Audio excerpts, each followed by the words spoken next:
Bonjour, shalom. Me voilà encore tardivement aujourd'hui. Alors, je lis le psaume 24. 24, il y a 10 versets, 10 petits versets. Psaume 24, psaume pour David. La terre appartient à Yahuwah avec tout ce qu'elle est en elle. Ce qu'elle est, j'ai dit. Ce qui est en elle, pardon. La terre appartient à Yahuwah avec tout ce qui est en elle, la terre habitable et ceux qui y habitent. Toi, tu n'es pas un martien. Car il a fondé sur les mers et l'a posé sur les fleuves. Qui est-ce qui montera en la montagne de Yahuwah? Et qui est-ce qui demeurera dans le lieu de sa sainteté? Ce sera l'homme qui a les mains pures et le cœur net, qui n'aspire pas de son âme à la fausseté et qui ne jure pas en tromperie. Il recevra bénédiction de Yahuwah et justice d'Élohim son sauveur. Tels sont ceux qui l'invoquent, ceux qui cherchent ta face en Jacob. Portes, élevez vos linteaux, et vous, portes éternelles, haussez-vous, et le roi de gloire entrera. Qui est ce roi de gloire? C'est Yahuwah le fort, le vaillant, Yahuwah puissant en bataille. Portes, élevez vos linteaux, élevez-les aussi, vous, portes éternelles, et le roi de gloire entrera. Qui est ce roi de gloire? Yahuwah Tsevaot. Amen.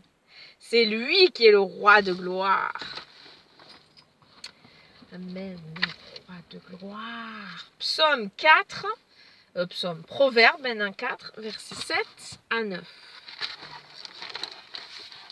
4, versets 7 à 9. La principale chose, et elle te gardera, aime-la et elle te conservera. On parle toujours de la sagesse, puisque au verset avant, c'était ça. Et je vais relire, parce que là, j'ai mal lu. Donc, j'ai dit à partir du verset 7. La principale chose, c'est la sagesse. J'ai pris le début du 7 et après, je suis remontée en haut. La principale chose, c'est la sagesse. Acquiers la sagesse et sur toutes tes acquisitions, acquiers la prudence. Estime-la et elle t'exaltera, elle te glorifiera quand tu l'auras embrassée. Elle posera des grâces enfilées ensemble sur ta tête et elle te donnera une couronne d'ornement. Et on va le prendre dans une version plus courante. Pour devenir un sage, commence par acquérir la sagesse. Donne tout ce que tu possèdes pour acquérir l'intelligence. Serre la sagesse contre toi, elle te rendra grand et noble si tu l'enlaces. Elle sera pour toi comme une parure gracieuse, comme une couronne magnifique. Amen.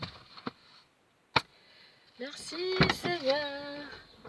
On ouvre la porte, parce que sinon il fait 40 degrés à travers les vitres.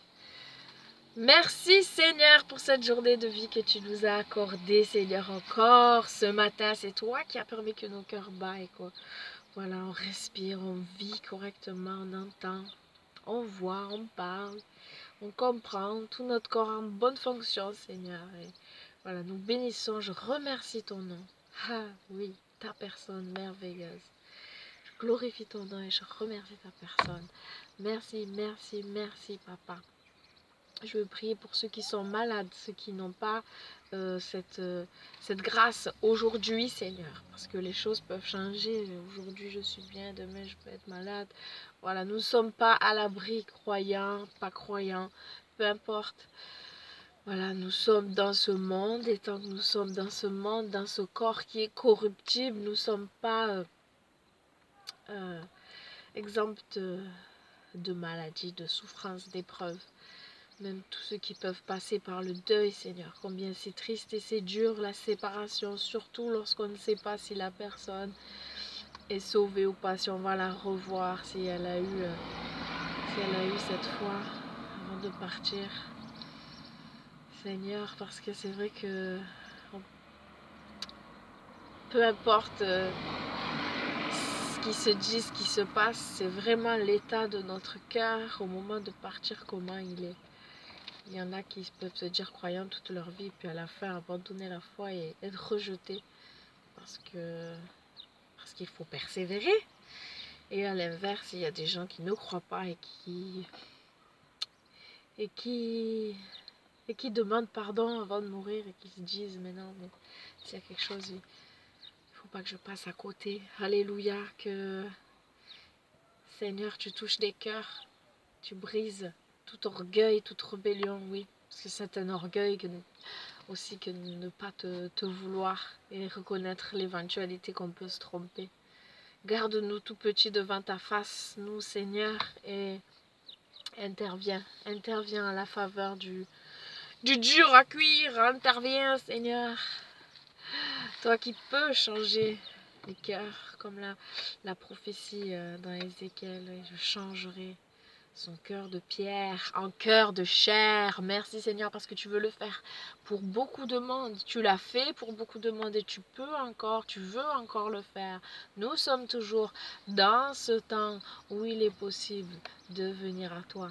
Tant qu'il y a la vie, il y a de l'espoir de toute façon. Voilà. Merci Seigneur pour l'espérance, pour la victoire qui est en toi, pour la grâce, pour la patience que tu manifestes, de ce que tu appelles encore. Alléluia, la patience de Dieu te pousse à la repentance. Réconcilie-toi avec ton Dieu avant que la fin n'arrive. Merci papa, merci de parler au cœur, de changer les vies, oui, de guérir les malades, de sauver les perdus, de consoler les cœurs brisés, de donner une famille à celui qui n'en a pas.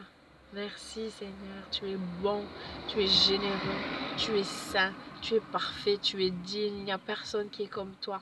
Que notre cœur se tourne vers toi avec reconnaissance, avec l'adoration que quitter Dieu avec ce désir d'être prosterné devant ta face. Mon Seigneur et mon Dieu, nous sommes tout petits, nous avons besoin de toi. Merci Seigneur pour tout ce que tu as fait dans nos vies, ce que tu es en train de faire et ce que tu feras. Ouvre nos yeux spirituellement, nos oreilles, notre cœur, car tu es toujours à l'œuvre et nous ne te voyons pas quelquefois et nous savons nous lamenter.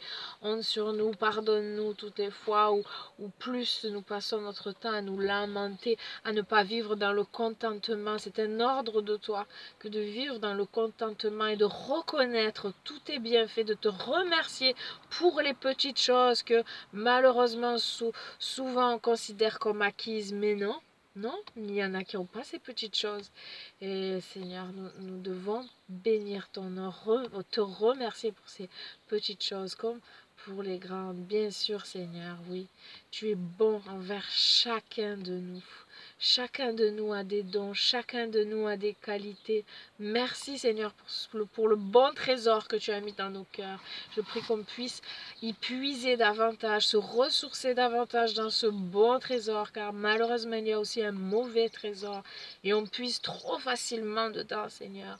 Aide-nous, Seigneur, à vraiment nous purifier, nous vider de tout ce qui n'est pas à ta gloire, qui est ancré en nous, qui est enraciné en nous à cause des générations, à cause des traditions de nos parents, de nos grands-parents, l'héritage que nous avons spirituel, qu'on sache les couper, les briser, les refuser, Seigneur. Tu es celui qui veut nous donner une nouvelle vie, une nouvelle famille en toi, la famille en Dieu, peu importe notre passé. Comme j'ai dit il n'y a pas longtemps, oui, peu importe là où on est né, peu importe notre famille, notre pays, peu importe, tu nous veux ambassadeurs du royaume des cieux. Alléluia. Une nation sainte, une race élue, enfant de Dieu, choisi, aimé par toi, qui nous appelle, qui ne se lasse pas d'appeler. Merci d'appeler encore et de faire de tes enfants des témoins, que nous soyons tous bouillants pour toi, que le tiède se relève, enlève tout ce qui ne va pas, par ta grâce, ta force, ta puissance, en te demandant de l'aide, parce que c'est ta volonté. Si nous te demandons de l'aide, tu vas nous aider, tu ne vas pas nous laisser en galère. Merci, merci, merci Seigneur. Et que le froid devienne lui aussi bouillant en te connaissant. Amen. Soyons bouillants pour toi. Merci Père. Soyez bénis. Bisous. Oh là là, j'ai parlé longtemps. 10 minutes. Ciao. À demain.